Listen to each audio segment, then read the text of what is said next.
At ugnay ng balitang yan, tinaguri ang barones din si Margaret Thatcher sa edad na 87 matapos atakihin nga ito ng stroke. Nagpugay sa kanya ang lahat ng mga political figures mula sa iba't ibang bansa.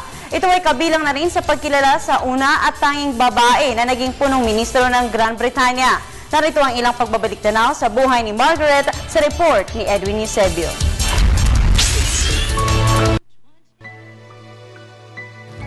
Maituturing na daddy's girl si Margaret Thatcher ng kanyang ama na si Alfred Gerry.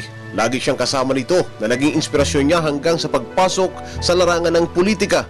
Ang ama ni Margaret na si Alfred ay isang pastor o Methodist pastor at aktibo sa kanilang komunidad at naging alkalde ng Grantham mula 1945 hanggang 1946. Sa panahong ito ay nag-aaral na si Margaret ng chemistry sa Oxford University at unti-unting nagka-interes sa politika. Nang patalsikin ang kanyang ama mula sa munisipyo ng Grantham, nahalal naman si Margaret bilang presidente ng Oxford University Conservative Association. Unang nasabak sa pangangampanya si Margaret sa edad na 25 taon bilang parliamentary candidate. Nakita ang kanyang potensyal ng pagiging leader sa party conference na ginanap sa Wales at sinuportahan siya ng kanyang mga kasama at inilaban para sa Labour seat sa Dartford sa edad na 25 anyos. Bagamat kapwa natalo siya sa general elections noong 1950 at 1951, tumatak ang kanyang majority at nakilala siyang higit na leader ng partido. Dahil sa kanyang ikalawang pagkatalo sa politika sa Dartford, natuon ang pansin ni Margaret sa kanyang manliligaw at nagpakasal si Margaret kay Dennis Thatcher. Ang kanyang esposo ang naging hugutan ng lakas ng loob ni Margaret at nagkumbinsi sa kanya na bumalik sa politika noong 1959. At rito, pinalad si Margaret na mahalal bilang miyembro ng parlamento para sa Finchley sa London. Dito nagsimula ang pagsigat ni Margaret nang magwagi siya sa 1979 general election para sa liderato ng kanilang partido at naging kauna-unahang babaeng punong ministro ng Gran Britanya. Tinaguri ang Iron Lady si Margaret Thatcher dahil sa pangunguna niya sa ilang krisis na sinapit ng Britanya, kabilang dito ang Falklands War noong 1982. Mabilis ang naging aksyon at pasyon noon ni Margaret na makidigma sa Argentina matapos na sakupin ng huli ang South Atlantic Territory ng Britanya. Ang mapangahas na aksyon ni Margaret Thatcher laban sa Argentina at pagtulisan niya sa Soviet Union dahilan para bansagan siyang The Iron Lady na tumatak na hanggang sa kanyang huling hininga.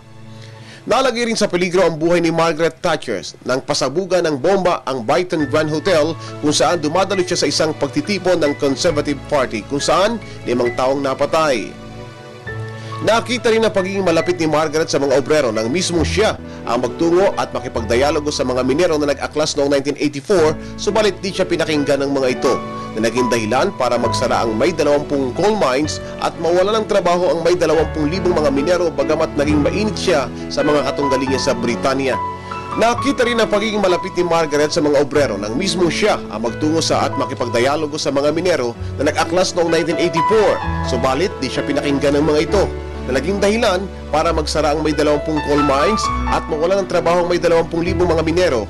Bagamat naging mainit siya sa mga katunggali niya sa Britanya, naging malapit at dumami naman ang kaibigan ni Margaret Thatcher sa ibang bansa. Dahil sa pag-ayaw niya sa prinsipyo ng komunismo, malapit na kaalyado ni Thatcher ang noon na US President na si Ronald Reagan. Sa edad na 66, nagretiro sa politika si Margaret at ginawaran siya ng titulong Baroness ng Reyna ng Britanya kung kaya't naging political symbol na rin siya.